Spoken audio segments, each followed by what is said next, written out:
talking about Christmas, I am more than happy to do that. It's not December and we've got a tree up. Yeah. We've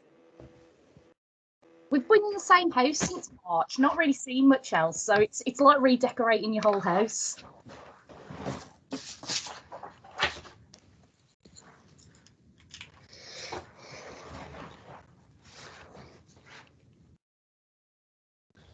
How many delegates do we have? I think there was just over 100 signed up.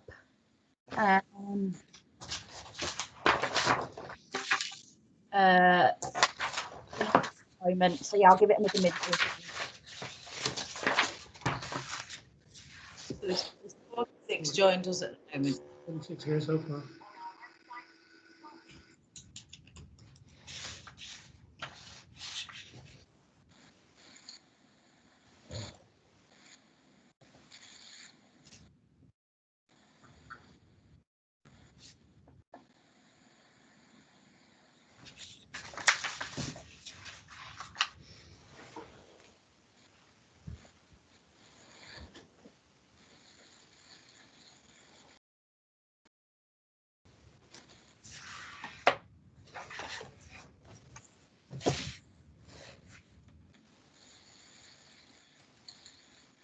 Right, I think we'll make a start and more people can join us. So good morning, everybody. Welcome to the second day of our Working Together for the Future conference, otherwise known as the Week of Wonder. If any of you have used the hashtag this week, I have just been looking on Twitter and noticed that River Island, the clothes retailer, are also using Week of Wonder this week. So don't be confused if you see handbags popping up with our hashtag. It's not us. So today's session is on economic recovery. And so before we kick off, I'll just run through some of the housekeeping rules. You'll be sick of hearing these by the end of tomorrow. I'm going to demonstrate them, but when not speaking, please ensure your camera is off and your microphone is muted to avoid background noise during the session. We will be recording the session to share with all delegates afterwards, so please keep this in mind when posting in the chat. If for any reason your internet or laptop connection fails, please note down the dial-in details so you can call into the session. These can be found in the details option at the 3 dots above, and Caroline's also posted them in the chat box. And please use the chat function during the session for any thoughts, comments and questions, and we will respond at the end of the session if we have time. You can also use the raise your hand function to ask a question, but I can't see when people are raising their hands at the moment, so if I start ignoring you, you might just need to shout out. So yeah, that's all the rules for the day. It's much more complicated being online than it is in a conference. The only thing you have to tell people are where the toilets are, but oh well. So yes, today I'll be talking to you for about 10 minutes about economic recovery, and then I'll be handing over to David Hind and Jason Berry from our Heart of the Southwest partnership to talk about what they've been getting up to in terms of supporting businesses through the difficult period and what's to come in the future. So if I just share my slides. It's much more difficult to get your slides up on a small screen. Right, is that the right one? Yep, that's it. Right, I'm hoping that you can all see that now. So I'm Nicole Jordan. I'm part of the local delivery team. For those that don't know you, I am programme development. So you'll see me sticking my nose into everything and anything, to be honest. So as I said, we're talking to you today about supporting economic recovery and more specifically how local authority regulatory services can work collaboratively with your local enterprise partnership, your LEP, your growth hubs and other support organisations to support this. I have to click the right button to get onto the next slide. So why are local regulators a vehicle for economic recovery? Our work with Better Business for All, Primary Authority and the Regulators Code has always been about regulators being in the prime position to support businesses to achieve compliance and helping businesses to thrive and grow. This is because you have more interactions with businesses than any other local authority, department or support organisation. Your role now reflects. See now shows local government are imperative even if the focus is now survival opposed to growth. It's more important now than ever before that the position you are in is used to ensure businesses have access to the right advice to enable them to comply, whilst maintaining a level playing field for all businesses through your enforcement activities. The local delivery team engage with a range of support providers and have developed tools and initiatives that can be implemented in your locality. These are tried and tested routes for supporting businesses to not only grow, which was the priority at the time of development, but now to survive and potentially repurpose and diversify to make it through probably the toughest year of their operations. Oops, there we go. Working with your local LEP and Growth Hub is at the heart of supporting economic recovery. LEPs are the strategic organisations that determine the economic priorities within a local area. Through Better Business for All, with local delivery support, we can work with LEPs to translate these priorities into BBFA work plans that we can support locally. For example, we are working closely with Great Yarmouth to deliver on their commitments to the tourism sector. I would encourage you to take some time over the next month to have a look at your LEPs priority areas within your authority. Local delivery are at hand to offer support with this. Most LEPs now have local industrial strategies, many written for a pre-COVID time. These are currently being rewritten and edited to reflect the area's new priorities and should be used to shape support offers. They have been described as the key to economic recovery, so seeing how you can link into these is important. We hope to be able to support and work with you closer on these over the coming weeks and months. Alongside LEPs are growth hubs. These focus on the tangible delivery of business support. They are a one-stop shop for one-to-one business advice, support and funding. We encourage growth hubs to incorporate signposting to regulatory services into their support package and vice versa. Regulators signposting businesses to other areas of support through the growth hubs help break down the barriers between regulators and businesses. Growth hubs will have target and priority business types, usually aligned with their LEP priorities, but all businesses can access support through the growth hub. In 2017, the Department for Business, Energy and Industrial Strategy made a commitment to ensure businesses could access primary authority with support from their local growth hub in their industrial strategy. We worked with 7 pilot areas, all with representation from environmental health, trading standards, fire and the growth hub across England to develop a referral mechanism as well as tools and training to implement this. Many of the pilot areas are still using the model as their business as usual. The established relationships between regulators and growth hubs have never been more important. We are currently working on developing this further to be used in other support organisations, such as destination management organisations. There is a full session on these pilots tomorrow at 1 p.m. if you would like any more information. You can get involved now with this work via your strategic regulatory network. These are strategic regulatory groups, as the name probably gives away, that focus on priorities within a region. They are a vehicle for cross-Whitehall engagement and are used to inform and support priority areas across government. They are also a mechanism for national government to relay information to local government and vice versa. These channels have been imperative during the COVID crisis. The key aim is to simplify the way in which regulation is delivered, and this is achieved through Better Business for All and primary authority. This diagram shows how these all fit together. I won't go into too much detail about this, but you can have a look at this slide after the session if you would like to. And we have an SRN session tomorrow at 10 a.m. We have a BBFA basic session later today, and we also had a primary authority regional group session yesterday, which we'll have a recording available for shortly if you're interested in hearing more about any of the components. So first of all is Better Business for All. These are local partnerships that mirror LEP geography to support local priorities. We bring together business support providers, including local regulators, growth hubs, ACAS, FSB, chambers, that's just to name a few, to support local priorities through strategic and collaborative partnerships. They deliver on agreed objectives through methods such as training and tool development, and are traditionally growth focused, although there has been a shift to survival and recovery opposed to growth. Generally, until we work with businesses, we can't be certain what a business needs. So Better Business for All provides that joint working with businesses and all those that support them. These groups are in place to deliver on the relevant priority areas for the location, as well as national priorities. For example, in 2018, we funded 30 projects to simplify the delivery of regulation in response to the government's industrial strategy. These projects were bid for and implemented via the Better Business for All programmes. Business support is an enforcement tool. It allows you to support those businesses who wish to comply and get it right the first time. Better Business for All provides the tools to support compliance, making it easier to pinpoint those businesses flouting the rules. Getting over the hurdle with businesses so they understand that you are there to support and not shut them down is important to ensure we can all work collaboratively over the coming months as we move into recovery.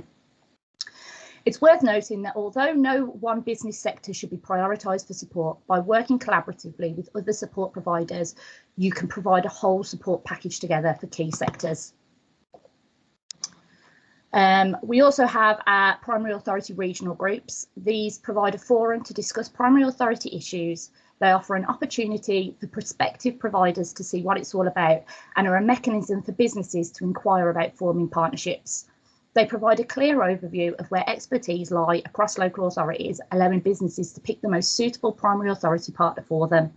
Your let priority areas identify the prominent business types in your area, these likely requiring additional business support.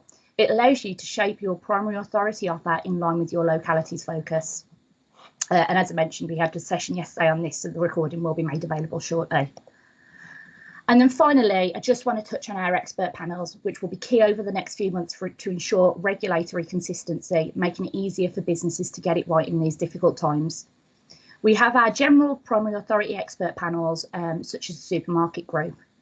And we have our primary authority fast response COVID panels, which were set up in response to the COVID-19 pandemic business restrictions. There are now 5 sector-specific primary authority groups set up that are meeting regularly to discuss areas of concern and share best practice. We are now starting to think about how these can be translated into a post-COVID landscape. They definitely play a role in economic recovery, particularly ensuring consistency. We do have Caroline on the line, so if you have got any questions about these specific expert panels, I'm sure she'll be really pleased that I've just volunteered her up to answer them. And finally, we've got sector-specific panels. I've been a bit cheeky here because we don't actually have these yet. They're in the process of being set up. The first one is tourism, and these are more general panels with a range of business support organisations and potentially businesses sitting on them moving forward. The tourism panel will be made up of local authority regulators, economic development teams, growth hubs and LEPs, as well as Visit England, the Department for Digital, Culture, Media and Sports, the Tourism Alliance and ourselves. An example of something we want to look at with this group is how regulation can feed into the quality assurance scheme Visit England run to help with your risk profiling. If you have a particular interest personally in tourism, or your authority area is a particular tourism hotspot, please get in touch to be part of this. So that's all from me. I know I've focused heavily on recovery, but it's important to note that as well as recovery, there's going to be mass transformation in how businesses operate over the next few years, whether that's as a result of ensuring COVID compliance or using this break in the chain to implement a greener, more environmentally friendly way of operating. By linking in with your Growth Hub, your Better Business for All programme and your PARG, you can share these experiences and highlight these changes that could potentially change the way you are regulating in the future. If any of these groups has taken your fancy, you've had a light bulb moment in terms of your priority areas, or you just want some more information, please feel free to drop me an email. You can see that on the screen. I'm now going to hand over to Jason Berry and David Hynd from the Heart of the South West programme, and they're going to talk a little bit about the collaborative working between local authorities and the growth hubs and what they've achieved as a result of this. So let me just stop sharing my screen. There we go. Over to you, Jason and David. Hi, good morning. Can you see that and hear me, Nicole? Yeah, I can. Sorry, I realised I was on mute and my camera's off. Hi, thanks for dining in on what has been a busy week and a busy year indeed. My name is Jason Berry. I'm the project manager for the Better Business for All for the Heart of the South West LEP area, which is Somerset, Devon, Plymouth and Torbay Bay. The Better Business for All partnership in our area is made up of these organisations. And as I go through this, I'll tell you what we've done, what we're doing and how we've done it, which is what I've been asked to do by Nicole. So these are the organisations that are partners with the Better Business for All partnership. So you can see there's an eclectic mix of organisations there, and pretty much their strategic goals put in place year on year to deliver support as opposed to enforcement for businesses. and they had a list of projects ready to go at the beginning of this year until, of course, that happened. So the Better Business for All partnership said, okay, let's stop doing all the strategic stuff we thought we could help businesses with. What do we need to do? Of course, everyone's been busy enforcing the regulations over the last few months, but our partnership, whilst doing that, we're thinking how we can help businesses open and open safely. And so Plymouth City Council, along with these local authorities, got together to create a coronavirus toolkit working group, and they decided that we'd put together a bundle of risk assessments and support measures for businesses to reopen safely. And of course, no one's ever done this before, so it's all a little bit, okay, what do we do and how do we do it? So it's pretty much looking at the rules of regs and other areas and developing a toolkit which is interactive. And so the toolkit, I think we're on version 5 or 6 now, and it's actually split into 2, but it pretty much is how to restart your business, and it has risk assessments, and it has it's split into 2. So you've got the risk assessment bit, and you've now got the reopening bit. And the risk assessment includes things like this: tick boxes for businesses. So every day they can go and look at what they need to do to make sure they're trying to comply with COVID regulations and how their business can operate safely, but operate safely also from external perspective. So from suppliers and deliveries and customers, and what they need to do for the staff as well. And then also there was the building. Okay, our building's been shut. What do we do? So we developed that building preparation checklist for them as well, and it includes things like Legionella, which I guess a lot of businesses wouldn't even think about because they're normally open 365 days a year, except probably Christmas and Easter. So great, we've got this fantastic toolkit. Okay, what do we do? What's next?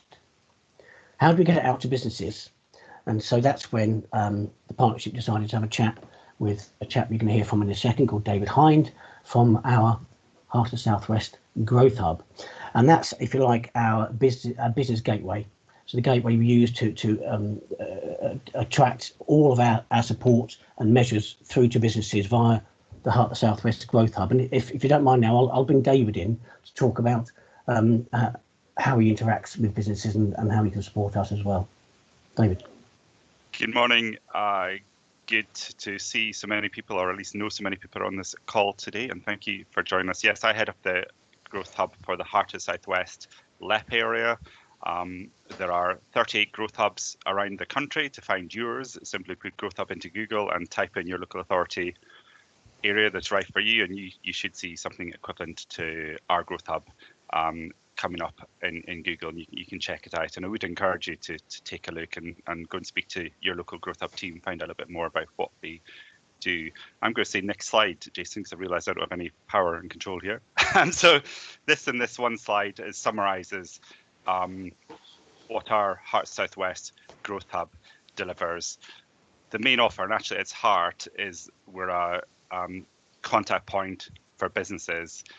Free, impartial, government funded. I've got a small team of advisors on hand to talk to you, and you find out a little bit more about your business and match you or signpost you or hook you into whatever grants, advice, workshops, knowledge, information might be out there for you. We're totally aligned, therefore, on having quality offers to signpost people to. So the kind of toolkits that Jason's talking about, the kind of quality information that you all have at your fingertips and expertise you'll have at your fingertips, that's absolutely invaluable for us, and that gives us a great offer to businesses who are seeking support. We've had a very busy time of it in recent weeks, as you might imagine. More or less a little bit over 2,500 businesses have engaged with us since March. We tend to get spikes in calls or spikes in inquiries, particularly to do with COVID impacts, whenever there's some kind of change. So whenever there's a new announcement around financial measures that Rooney Sunak talks about on the television, the announcement usually comes out ahead of detailed guidance, so we get lots of calls and inquiries. Similarly, at the start of this lockdown period, we had a lot of inquiries about business closures, about some of the financial support, such as local restriction grants, and where people could go and find that information. So we have to be very responsive, and we really need to make sure we're up to date with the latest rules, latest information, latest guidance. But there's the contact details. So if you're in, if your patch is Devon, Somerset, Plymouth or Derby, check us out. Next slide, please. I think Jason, I've got a couple of case studies just to run through how it works. So this one is just to give an illustrative example, is a company called Rhino, a family-owned business based in Newton Abbot in Devon. They got in contact with us at the point that they were scaling up their business quite considerably, moving to larger premises and a new industrial estate in Newton Abbot, and really wanted to see if there's any funding or advice or support to scale up their business in a big way. So they spoke to one of my team over the telephone. We talked to them about a grant that was available at the time, a Rural Development Programme for England Growth Programme grant, which is of interest to them. And we're also able to hook them into a scheme offering specialist manufacturing advice. So where a manufacturing specialist advisor could come out, meet with the management team on their site and run through with them how they could really make the most of their production lines to make it more efficient, and get some support with their supply chains as well.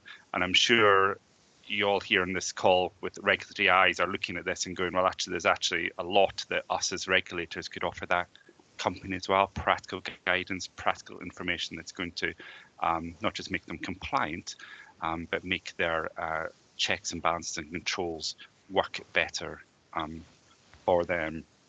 And next slide, I think, Jason, I think is my last slide. Another case study example here, Lockpierre Grange. They're a high-end tourism provider offering self-catering and B&B accommodation. They were particularly interested in seeking out and identifying ways of reaching out to new customers, particularly looking at developing their website. We were able to give them some information and fact sheets initially, also hook them into some support where they could get a business advisor to come and meet with them and do a bit of a business review with them, running through where they are now, where they're trying to get to, and some steps or actions to move them forward.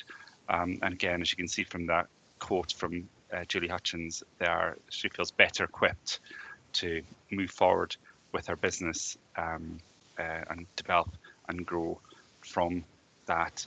And again, I'm sure lots of you are looking at this and going, well, actually, there's a regular input we could have here.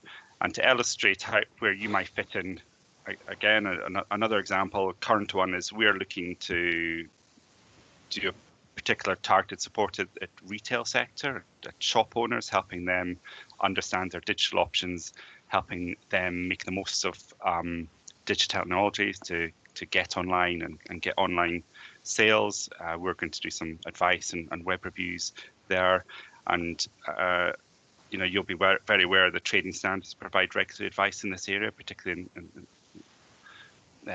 around things like distance selling. So again, us being able to offer our Growth Hub support and then hooking that same business into trading standards support can really work well for everybody, and definitely for the businesses we're all trying to help and support. I think that's it from me, I think, Jason, so thank you. Back to you. Yes, thanks very much, David. So as you can see, the Growth Hub was the ideal partner for us to engage with businesses and try and get the COVID toolkit out to businesses so they can understand what's out there for them. And so we did that, and David's, if you like, database has got around 7,000 businesses that he supports with wraparound business care. And the Heart of the Southwest has got over 70,000 businesses. So by using the Growth Hub, we could interact with about 10% of those businesses via their newsletters and so on and so forth, including social media, of course. And so we thought, okay, we can expand that now with 60,000 businesses we need to speak to. Let's go out further afield to other areas. And so we approach these organisations, as you can see on the screen. That's the Federation of Small Business, Institute of Directors, Chamber of Commerce, Southwest Tourism Alliance, and Visit Devon. I said, look, we've got this toolkit and we want to get out and about. Would you be partners and align with it, line your name with it, put your logo in there, and we could work together on it? And that really worked. I just approached them, basically emails and phone calls, and had team meetings, and they said, yeah, that's really good, we can be part of that. So they become part of this COVID toolkit and getting the message out to businesses. I thought, that's brilliant, what else can we do? And so, as you saw on the second slide, we've got lots of local authorities on our partnership. So the partnership members went out to their all of their local business associations. So look, we've got this toolkit, you know, do you want to tell your members all about it? And I'm like, yeah, that's great, thanks very much, it's brilliant, it's going to help us open safely and hopefully help businesses to continue to trade.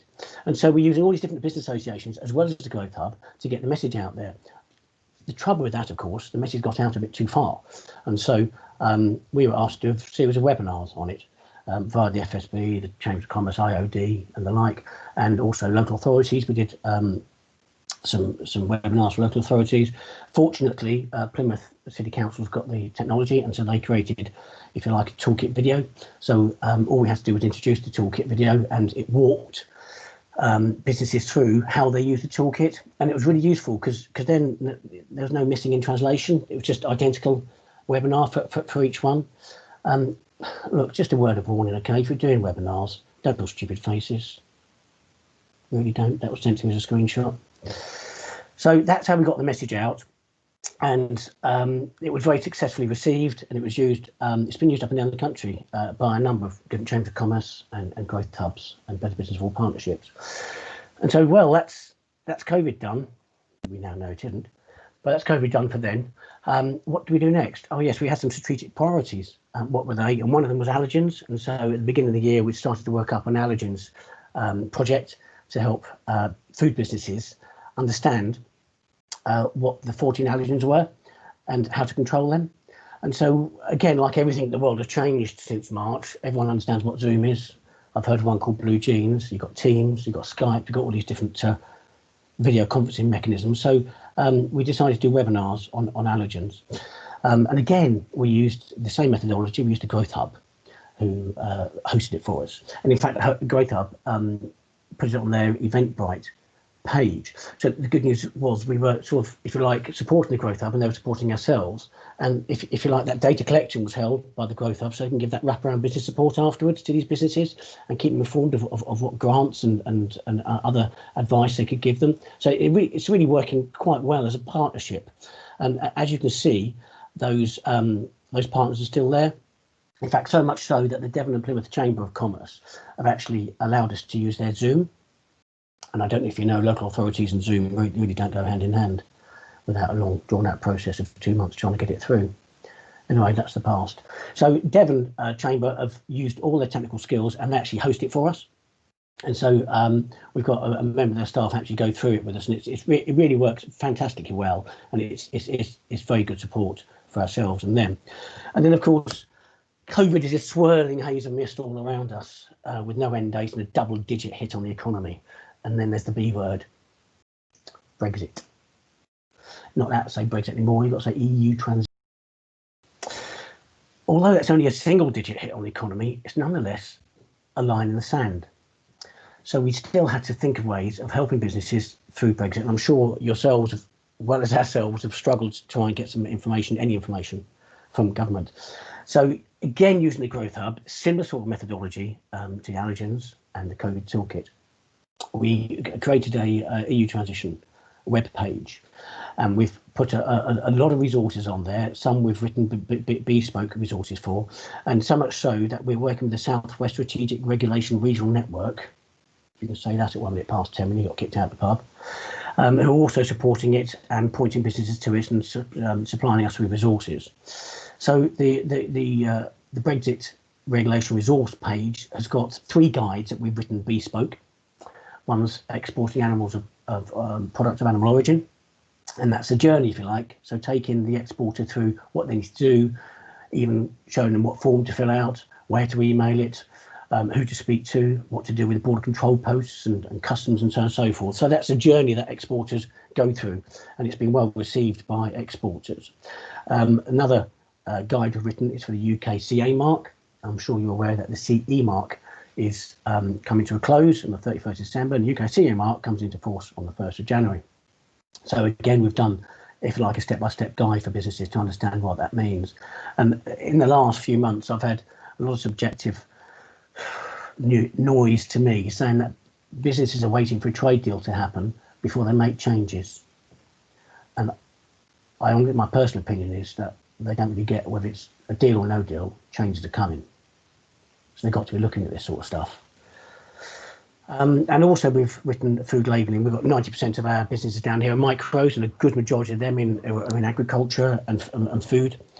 And so we've written a food labelling for those guys as well. And so we've also we've got a webinar coming up on the 11th of December, and we've got a food labelling session and a UK CA mark session on that as well, to try and give practical advice to businesses. There's lots of webinars and stories about, you know, what we know and what we don't know, the great unknowns and so on and so forth. But what we do know is that food labels are changing.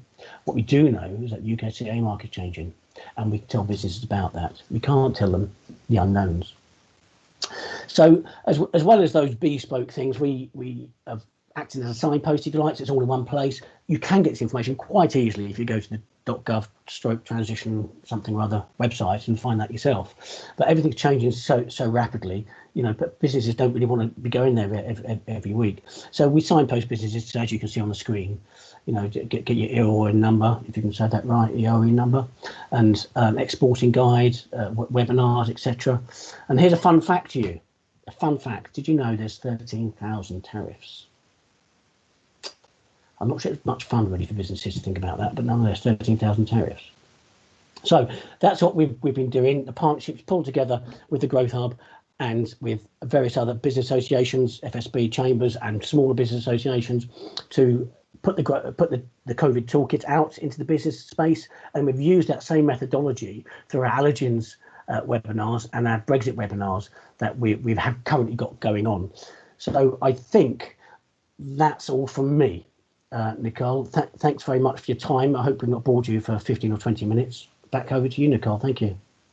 Yes, thanks, Jason and David. That was great. Are there any, well, I'll open up to questions now. Are there any questions, comments? Anybody want to talk about Christmas like we spoke about at the start?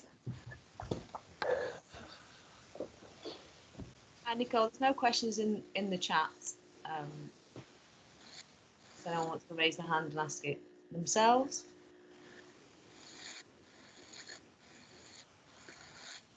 You've answered all the possible. Oh no, we do. Rita? Hi there. I'm not letting Jason get away with it. Jason, can you tell me, so what engagement have you had with businesses? What feedback you had about the businesses with the allergen training? And are you doing any follow-up work to that? Yeah, we've had some good feedback from the businesses. If you'd have told me in advance, I would have showed you some of the feedback we actually received. So I can't recall it piece by piece, but the businesses are happy with it. In fact, a couple of businesses brought all their staff into the Allergens. So you've got the whole like staff chain, as it were, from front of house through to kitchen staff, as well as owners. And we've also had a lecturer at one of the universities said he's thinking of perhaps changing where he points his students to due to that Allergens webinar. He felt that was, well, he felt it was better than where he's been pointing students to now. So that's going to be really good. And there is a follow-up. I can't say this right. Is it pre-package for direct sale? I think that's what it is. Pre-package for direct sale products. The laws changed in October, and businesses, that was the biggest questions we had. The most number of questions we had was on that. And so we're going to have to follow that up in the spring and try and talk to businesses about that. I mean, McDonald's, for example, you know, one of the best franchises in the world, whichever way you look at it, is, you know, they make burgers 2 minutes before people eat them. That's pre-packaged. What should they do? And Pret a Manger and so on and so forth, all these other businesses have got a lot on their plate to think about, and how that gets managed and how, of course, it gets regulated. So thanks for stitching me up there, Teresa, but that's what we're looking at doing in the future, and that's how it's happened. We've got a hand up from Adrian as well. Do you want to come in, Adrian. Hi. Hi there all. Thanks so much for all that presentation. It was really good to hear that. Just on that allergens point, Jason, it's obviously a huge concern for small businesses as well as big businesses, the Natasha's Law implementation. And just looking at your website, I can't see that toolkit. It would be really helpful if you could share that. And I'm just thinking, how could we get our LEP to do something similar and work on the FSA's guidance? Because obviously there's a lot the FSA are pushing on this, but how can we sort of do some more joined up work, in particular from the business through our LEP on that point, you know, in terms of the new food labelling, etc. So I was a little bit confused when you mentioned toolkit. You mean allergens toolkit, do you, Adrian? Yeah, sorry, allergens. Yeah, Yeah. allergens. Then So, Natasha's Law is the new requirement that's coming in. Yeah, so we haven't got a toolkit for the allergens at the moment. We've got basically we've had the webinar, we've done the webinar, and we've been liaising with the recipients and the registered attendees of the webinar. And so what we've done currently is put the webinar itself, edited version with the Q&As on a YouTube site. We've got a trading standards YouTube site, which I'm happy to share with everybody. So that's what we've done to date. The allergens only occurred last month, and so we need to work out how we push that forward. Does that sort of make sense, Adrian? Is that? I can't hear you. Go on mute, mate. Sorry, you've not yet got it into a paper form. It's more sort of webinar based at the moment. That's exactly right, and that's what it is. And that could change in the spring. I don't know. I couldn't tell you how we nudge all the LEPs to do similar, but it could be that you perhaps take our webinar and take parts of that and sort of nudge your own growth hubs or LEPs and BBFA partnership to do similar. Sounds good. Yeah, I just want to plug BBFA. Jason kind of dropped it in there as well, but that's something that we can help you work with your LEP to deliver on those. So the marches, I think, with Shropshire, so your lead would be Stuart, so we can pass on Stuart's details to you so you can link up and get going.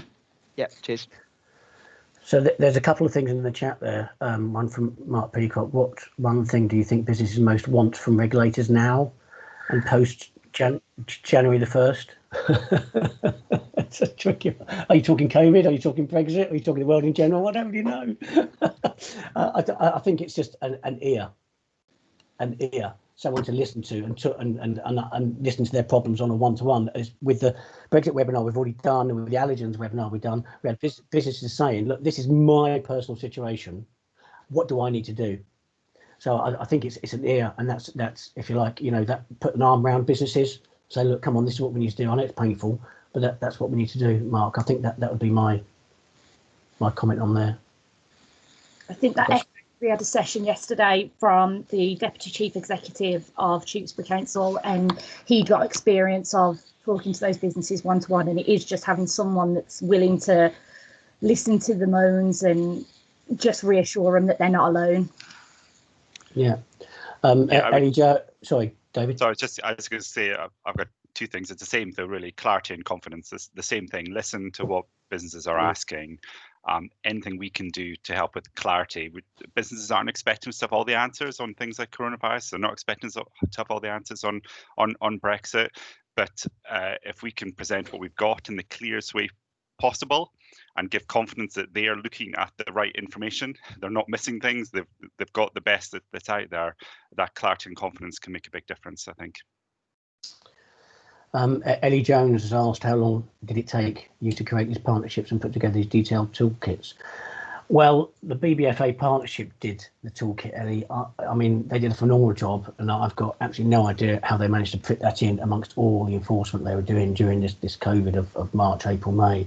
We released it in May, so I think it's about 3 months of work, and they really were sweating their watchets off trying to get it together, and it's a really good piece of kit. So I think, how long did it take? I couldn't tell you how many hours, but I know it took a long time and many people to do that, and they each took a part of it. So one officer was responsible for a particular part of it. How long did it take to create these partnerships? Probably 5-6 months.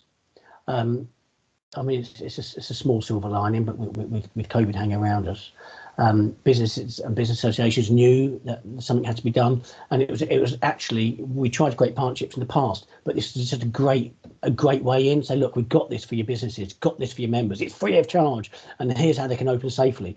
And so it was a no-brainer for them to take that on board, and it just opened up the conversation. And so, you know, we speak to them on a weekly a weekly basis at the moment on COVID and on the B word as well.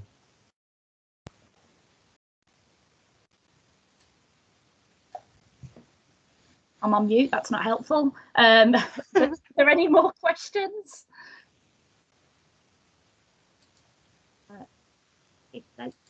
Teresa? So I was going to say a little bit about the partnership because Jason's post is quite you're here came last January, is that right, Jason? May, yes. So do you want to just talk about your post, because I think that's a real catalyst to the partnership? Well, I'm referred to in our partnership meetings as hashtag Jason can do it. And so I'm a resource put together by Devon, Somerset, Plymouth, Torbay and other local authorities and the LEP.